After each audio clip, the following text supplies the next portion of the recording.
Assalamualaikum warahmatullahi wabarakatuh. Halo sahabat sebuah kisah misteri. Kembali lagi bersama saya Rio Wijaya.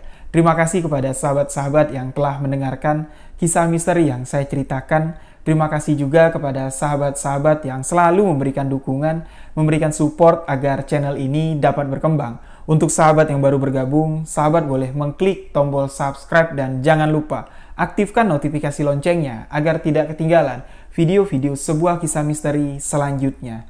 Dan di sebuah kisah misteri kali ini, saya akan menceritakan sebuah kisah yang dibagikan oleh salah seorang sahabat, Mbak Irma yang membagikan kisah ini. Beliau ingin menceritakan pengalaman misteri yang dialami oleh abang kandungnya yang bernama Bang Lutfi.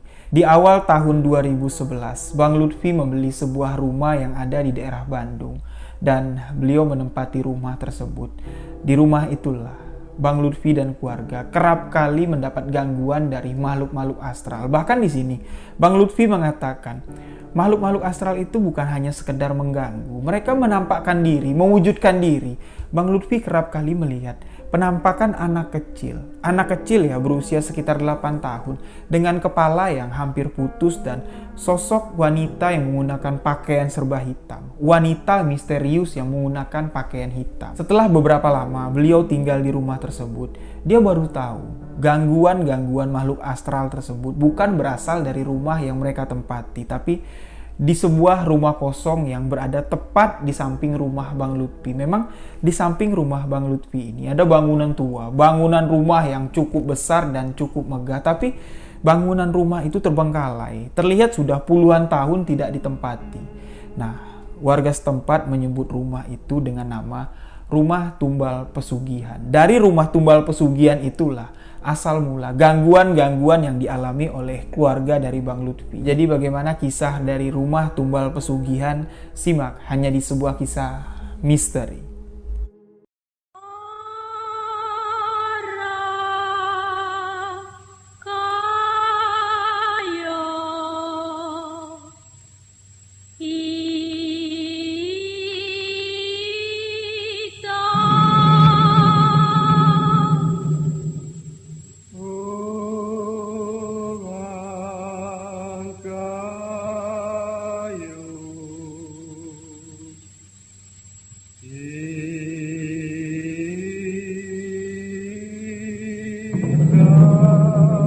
Bang Lutfi, abang kandung dari Mbak Irma yang mengirimkan kisah ini kepada saya.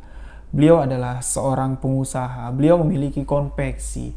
Di awal tahun 2011, usahanya sangat berkembang dan Bang Lutfi ini memutuskan untuk membeli sebuah rumah dan sebidang tanah.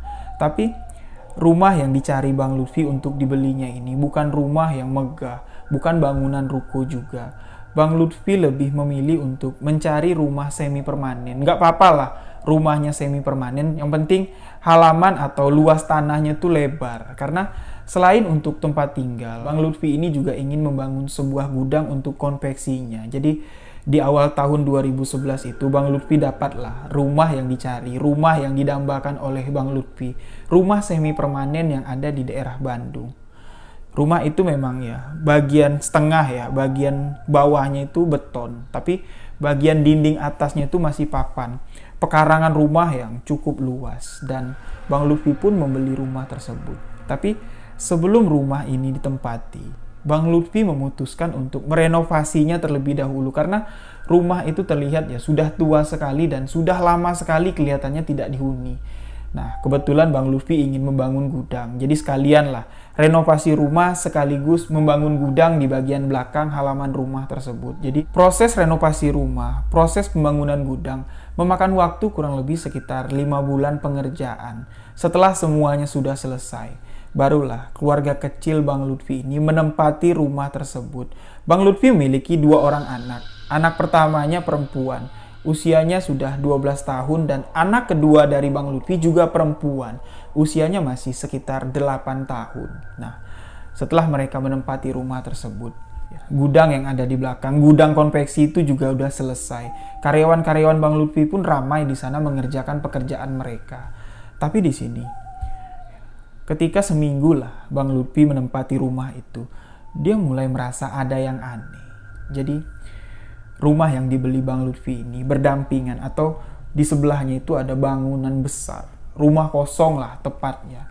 Kalau dilihat dari bangunan luarnya, Bang Lutfi mengatakan rumah itu sudah kosong lebih dari 20 tahun mungkin karena sudah kusam sekali, sudah semak sekali, tapi bangunannya sangat luas sekali. Rumah itu sangat besar sekali. Bahkan kalau dikira-kira luas atau lebar dari bangunan rumah kosong itu 2 kali lipat dari rumah yang dibeli oleh Bang Lutfi. Sangat besar sekali. Bang Lutfi nggak tahu itu rumah siapa. Jadi jarak bangunan rumah Bang Lutfi dengan rumah kosong itu paling berjarak cuma 1 meter. Dibatasi dengan pagar kayu. Bang Lutfi sama sekali nggak tahu itu rumah siapa dan nggak tahu kenapa rumah itu bisa kosong. Nah, awal-awal ketika Bang Lutfi dengan keluarga tinggal di rumah barunya, mereka merasa nyaman-nyaman saja. Memang lingkungannya cukup sepi, apalagi rumah di samping Bang Lutfi ini nggak ada tetangganya, rumah kosong dia bilang. Tapi alhamdulillah karena aktivitas yang ada di gudang itu sudah mulai berjalan. Ramailah karyawan yang lalu lalang di rumah Bang Lutfi, jadi nggak terlalu sepi-sepi banget lah.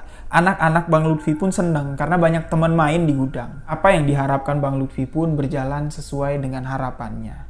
Tapi kurang lebih sekitar 3 minggu Bang Lutfi menempati rumah tersebut, barulah dia merasa ada kejanggalan. Bang Lutfi ini merasa ada yang memperhatikannya, tapi nggak tahu siapa yang memperhatikan Bang Lutfi.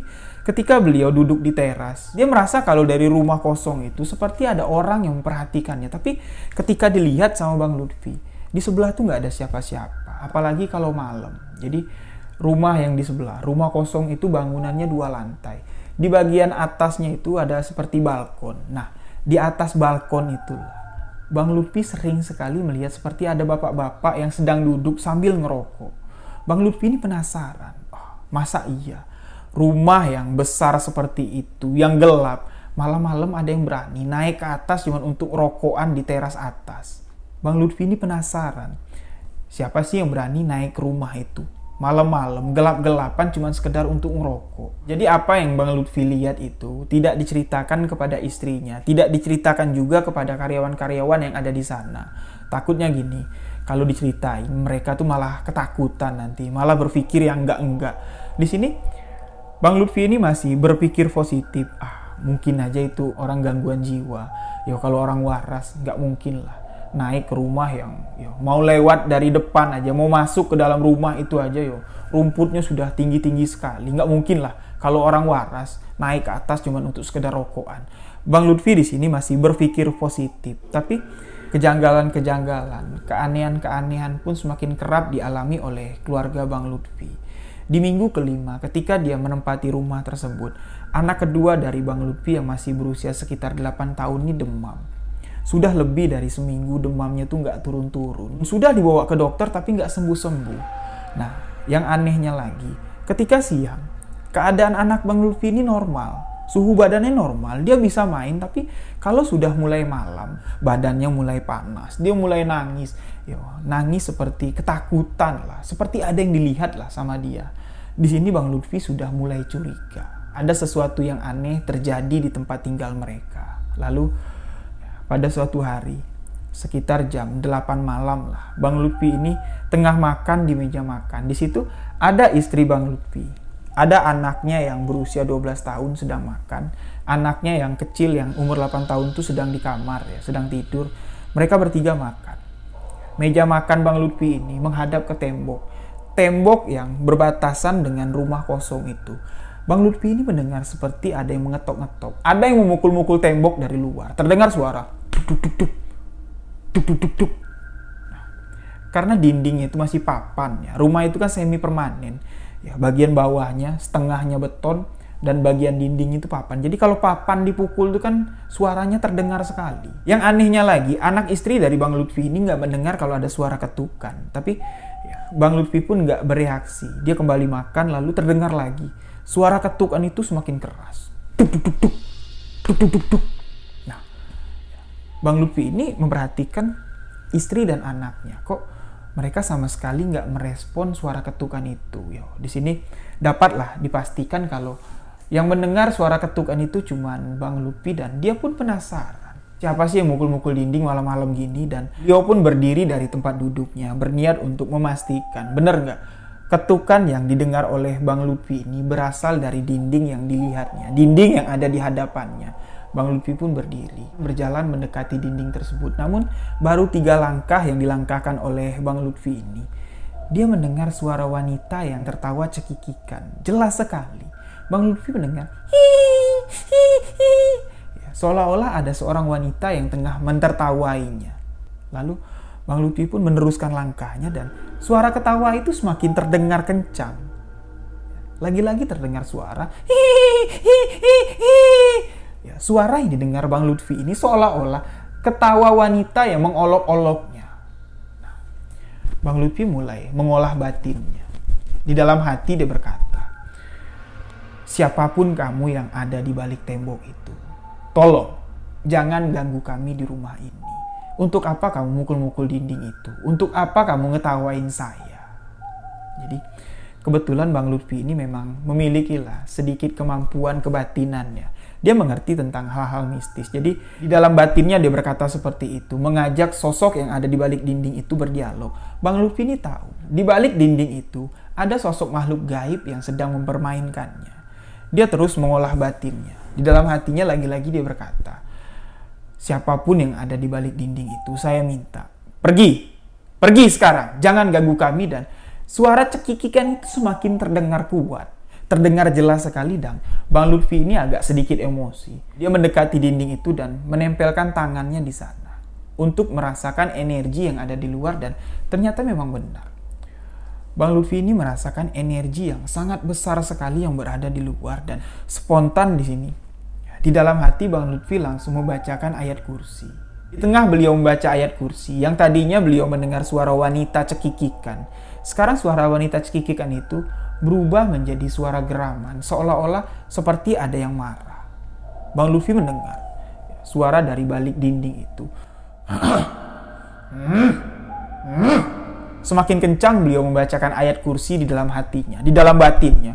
Suara geraman itu semakin besar, seolah-olah membentak Bang Lutfi. Dan ketika ayat kursi itu selesai dibacakan, suara dan energi yang ada di balik dinding itu pun menghilang.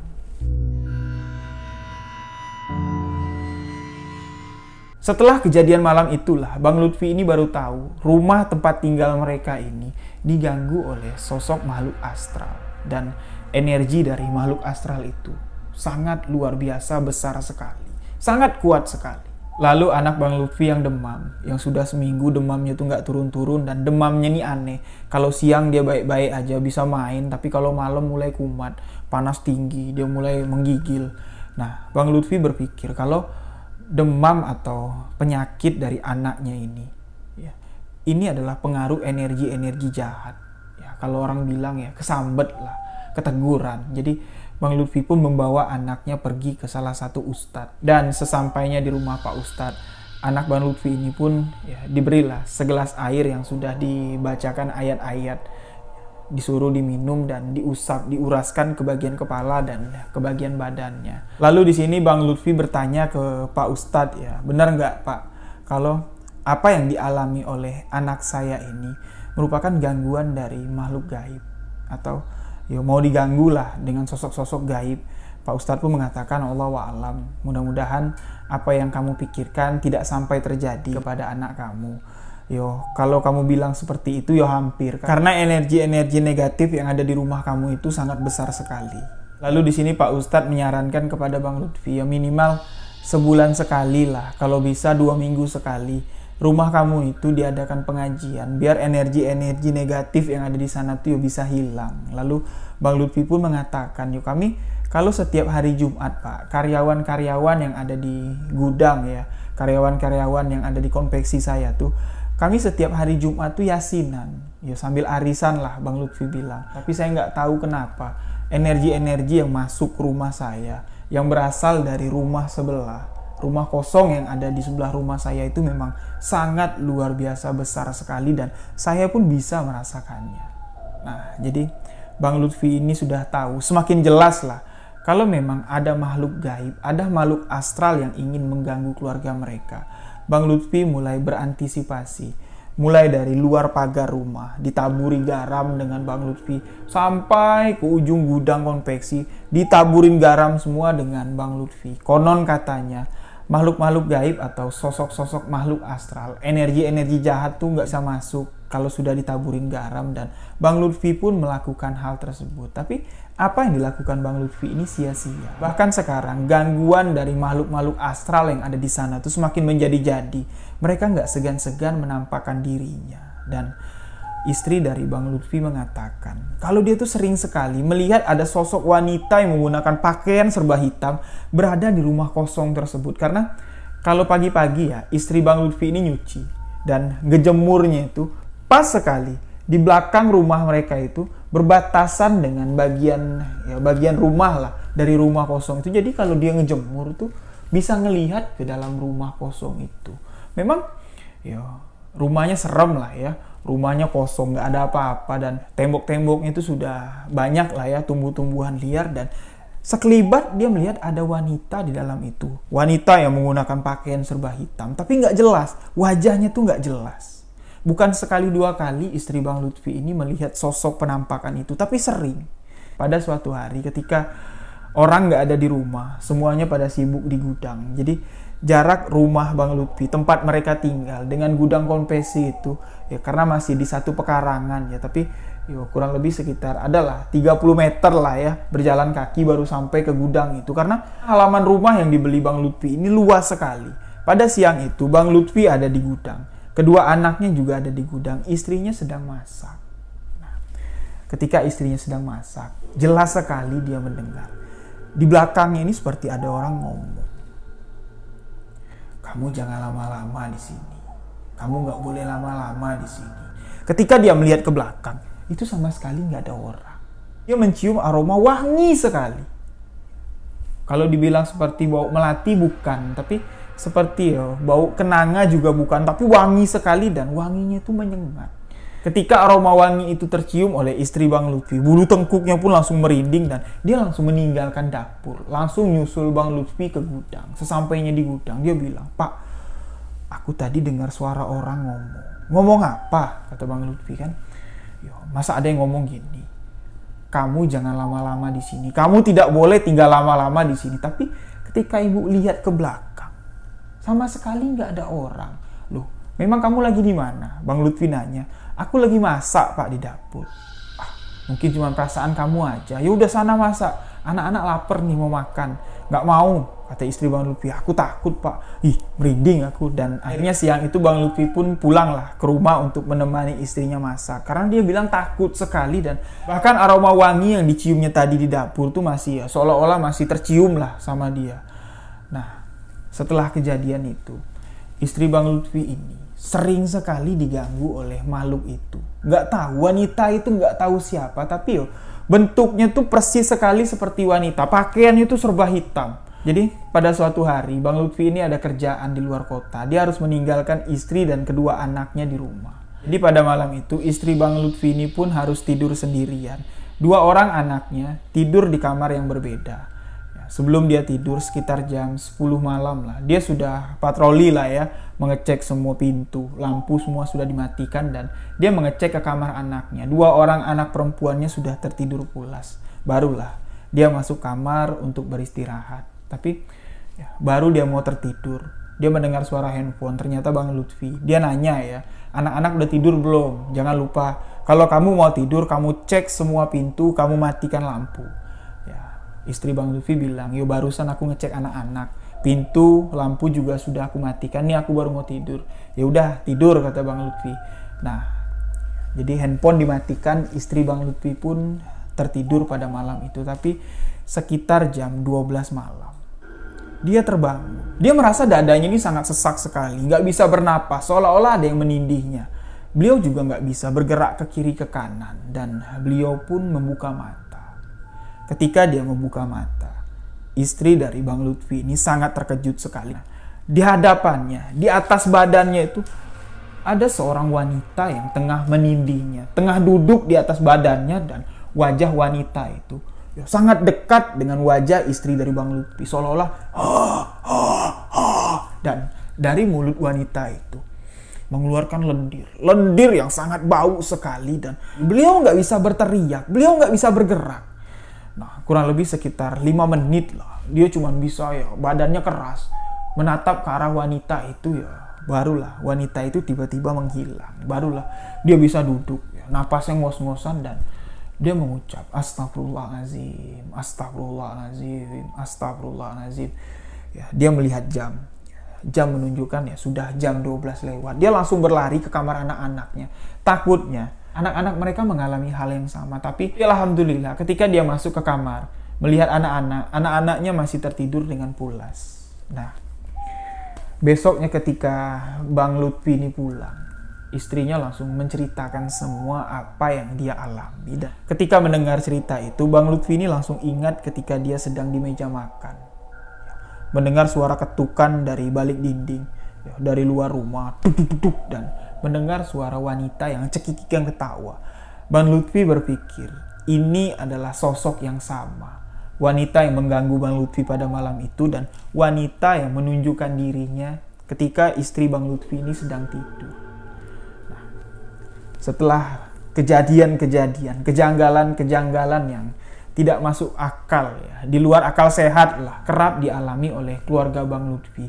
Barulah di sini Bang Lutfi mau mencari informasi, mau mencari tahu sebenarnya tempat apa, rumah siapa, kenapa rumah sebelah ini kok kosong, rumah besar 2 lantai kok dibiarin kosong begitu saja. Bang Lutfi pun mencari tahu, bertanya kepada tetangga yang ada di sekitar, dan disinilah Bang Lutfi baru dapat informasi kalau rumah kosong itu, kalau rumah yang ada di sebelah rumah Bang Lutfi ini adalah rumah angker. Warga-warga setempat menyebutnya rumah tumbal pesugihan, karena banyak sekali nyawa sudah melayang, banyak sekali orang yang sudah mati di sana.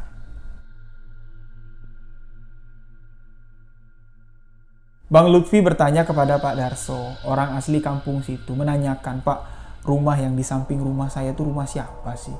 Rumah besar 2 lantai kok ya dibiarin kosong begitu aja.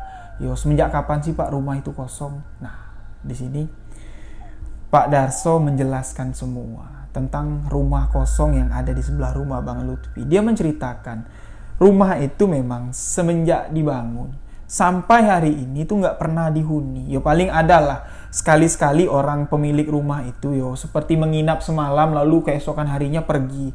Kami yang ada di kampung ini pun nggak tahu itu rumah siapa. Mereka yang datang ke sana tuh acuh dengan warga kampung yang ada di sini. Seolah-olah mereka datang ke rumah itu, mereka masuk ke rumah itu, kedatangan mereka tuh ya, tidak boleh kami tahu. Nah, Pak Darso pun menceritakan, dulu sebelum 2 rumah ini dibangun, rumah kosong yang ada di samping kamu dan rumah yang kamu tinggal sekarang, rumah yang kamu tempati sekarang, itu merupakan tanah kosong. Satu hamparan tanah kosong, dan pemilik tanah itu ya 1 orang.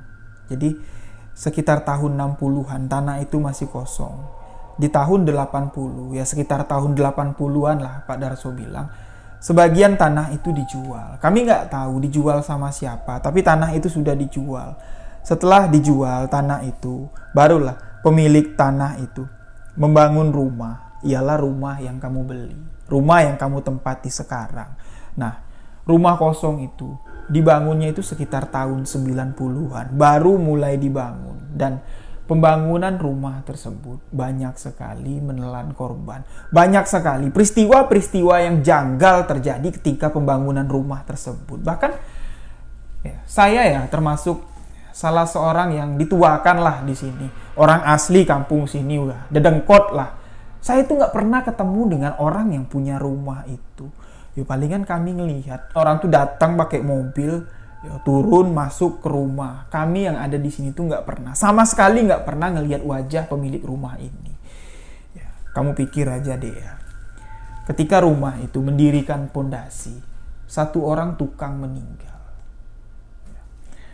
Setelah rumah itu jadi, ketika lantai 2 dibangun, 1 lagi meninggal. Yang pertama meninggal ketibanan batu bata yang ada di atas. Jadi mereka tuh mau naikin pondasi ke atas. Batu bata tuh disusun lah. dengan papan. Papan itu ambles, batu bata itu nimbun ke orang ini, nimbun ke tukang itu sampai meninggal di tempat. Dan tukang yang meninggal kedua ketika naikin lantai 2, mau melaster lantai 2, nggak tahu ada sengatan listrik dari mana, ada aliran listrik dari mana. Orang mengatakan kalau bapak tukang yang kedua ini tewas tersengat listrik dengan kondisi tubuh yang sangat mengerikan sekali. Ya, hampir gosong lah badannya ini karena tersengat tegangan tinggi. Tapi saya nggak tahu, sama sekali saya nggak tahu itu listrik datang dari mana. Sedangkan rumah itu aja belum jadi. Jadi setelah kematian 2 tukang bangunan ini, proyek pembangunan rumah itu pun sempat terhenti dan dilanjutkan di tahun 96. Nah, di tahun 96 itu rumah yang sudah siap, listriknya sudah masuk. Tapi kami nggak pernah melihat kalau ada orang yang menghuni rumah tersebut. Ya, seperti saya katakan tadi lah, mereka tuh datang cuma sesekali. Ya palingan sebulan sekali atau 2 bulan sekali lah. Mereka datang, nggak tahu mereka ngapain, nggak tahu apa yang mereka lakukan. Ya itu palingan sebulan sekali, bahkan ya 2 bulan sekali lah Pak Darso bilang. Orang itu baru datang. Nah dulu ada orang yang memang khusus untuk menjaga rumah itu, ya masih orang kampung kami lah. Ya Bu Nini namanya. Di tahun 96, Bu Nini lah yang setiap hari ya matiin lampu kalau pagi, kalau sore itu datang lagi nyalain lampu, bersihin halamannya, nebas-nebasin rumput. Kami orang kampung sini tuh sering lah ngeledekin Teh Nini nih. Kalau dia lewat pulang dari rumah kosong itu, orang-orang kampung sering ledek, "Teh, gimana rumahnya? Hilang nggak? Ngapain Teh dijagain? Nggak bakal ada yang ngambil juga kok rumah kosongnya." Teh Nini cuman ketawa sambil bilang, "Nggak apa-apa atuh, yang penting kan saya dibayar, bisa buat jajan anak-anak." Jadi warga-warga yang kepo ya, yang penasaran dengan bentuk rumah itu, isi dalam rumah itu seperti apa, bertanyalah sama Teh Nini. "Teh, rumah itu siapa yang punya Teh? Kok dibiarin kosong gitu aja? Memang isi dalamnya apa aja Teh?" Nah Teh Nini bilang, memang di dalam rumah itu nggak ada apa-apa, nggak ada tempat duduk. Ya, nggak ada apa-apa lah, ya kosong bener-bener kosong, cuman ada lampu dia bilang. Tapi di lantai 2 itu ada sebuah kamar yang selalu terkunci. Saya juga nggak pernah melihat isi dalam kamar itu apa. Sedangkan ruangan-ruangan lain yang ada di rumah itu tuh pintunya terbuka semua. Nggak ada yang dikunci, cuman yang di lantai 2 lah yang selalu dikunci. Saya juga penasaran sebenarnya ada apa. Nah, jadi setelah mendengar cerita dari Teh Nini lah ya, warga pun ya nggak curiga apa-apa, ya biasalah. Kalau ada satu ruangan yang dikunci, mungkin aja itu gudang. Mereka beranggapan seperti itu. Dan Teh Nini ini ya lumayan lama lah ngurusin rumah itu, sekitar 3 tahun. Tapi pada suatu hari Teh Nini ini mengalami sebuah kejadian yang cukup mengerikan. Jadi sekitar jam 5 sore lah warga melihat kalau Teh Nini ini baru datang ke rumah itu. Biasanya beliau ini datang sekitar jam 3 atau jam 4, tapi nggak tahu kenapa dia agak terlambat lah. Jam 5 lewat, dia baru lewat di tempat warga ngumpul menuju ke rumah itu. Dan dia masuk di pagar, buka pintu depan, masuk ke dalam rumah dan terlihat lampu itu nyala semua. Lampu atas nyala, lampu ruang tengah nyala, tapi sudah jam 8 lewat, jam 8 malam lewat, Teh Nini ini nggak keluar-keluar. Biasanya kalau Teh Nini sudah nyalain lampu, dia langsung keluar karena dia takut. Rumah yang begitu besar, dia sendirian di dalamnya. Tapi pada hari itu, warga ini curiga. Jangan-jangan Teh Nini ini kenapa-kenapa. Barulah beberapa warga yang melihat Teh Nini nggak pulang-pulang ya.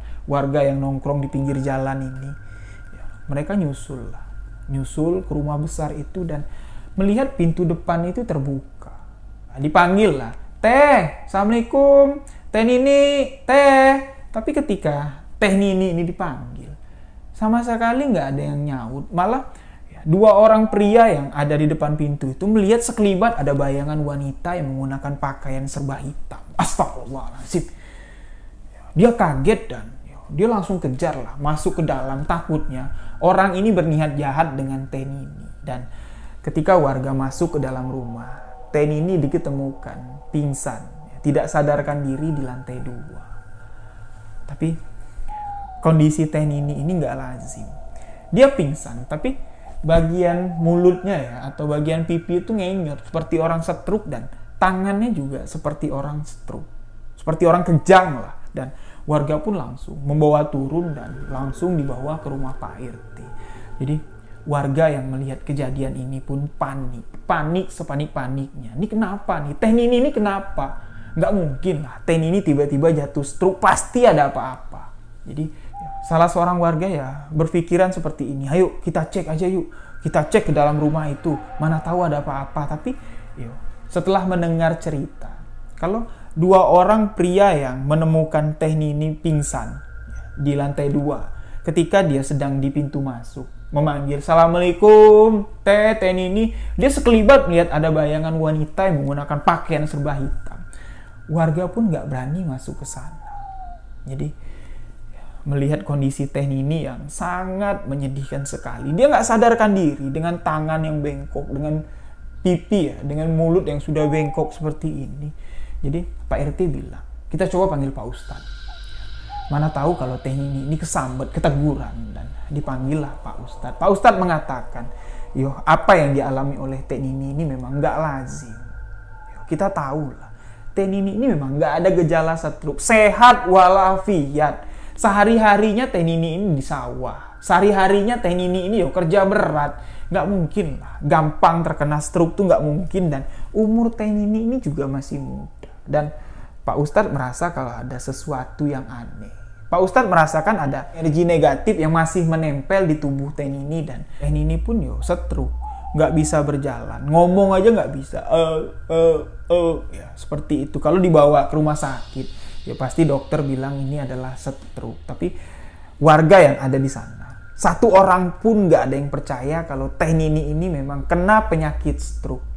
Ada juga yang mengatakan kalau Teh Nini ini seperti digampar setan. Karena di bagian pipi Teh Nini ini seperti ada bekas ada bekas lebam lah. Dan bekas lebam itu nggak bisa hilang-hilang sampai Teh Nini menghembuskan napas terakhir. Kurang lebih sekitar 10 bulan lah Teh Nini ini menderita Akhirnya beliau meninggal dunia. Setelah kematian Teh Nini, setelah Teh Nini meninggal dunia, rumah itu sama sekali tidak ada orang lagi yang masuk ke dalamnya. Bahkan pemilik rumah tersebut yang tadinya masih sering datang sebulan sekali, 2 bulan sekali, masih sering datang masuk ke rumah tersebut. Tapi setelah Teh Nini meninggal di rumah tersebut, tidak ada 1 orang pun yang terlihat lagi. Nah, semenjak tahun 98 itulah rumah itu terbengkalai sampai hari ini. Jadi memang kalau kamu lihat rumah itu besar, memang besar sekali. Dulu saya pernah coba untuk ngintip, pengen lihat, penasaran. Sebenarnya ada apa di lantai 2.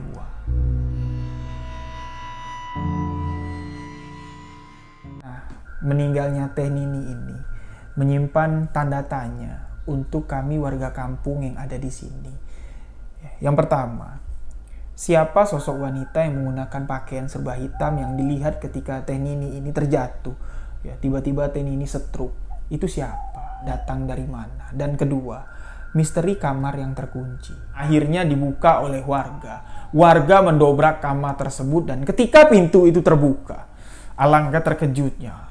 Warga melihat kalau kamar itu adalah kamar pesugihan. Kamar untuk melakukan ritual pesugihan. Karena di dalam kamar itu banyak sekali terdapat kendi-kendi untuk menaruh dupa. Dan di dalam kamar itu juga ada sebuah patung besar. Patung ukiran besar dengan wajah yang mengerikan dan dilingkari dengan bunga. Nah, jadi warga mengetahui ini. Warga sudah dapat menyimpulkan kalau pemilik rumah ini adalah pelaku pesugihan dan Teh Nini. Salah satu tumbal dari pesugihan mereka sebelumnya, sebelum Teh Nini meninggal, sebelum Teh Nini jatuh stroke, 2 orang tukang ini meninggal. Ketika pembangunan rumah ini sudah menelan 2 orang. Jadi, semenjak hari itulah, rumah kosong di samping kamu itu, kalau kami orang kampung sini bilang itu rumah tumbal pesugihan.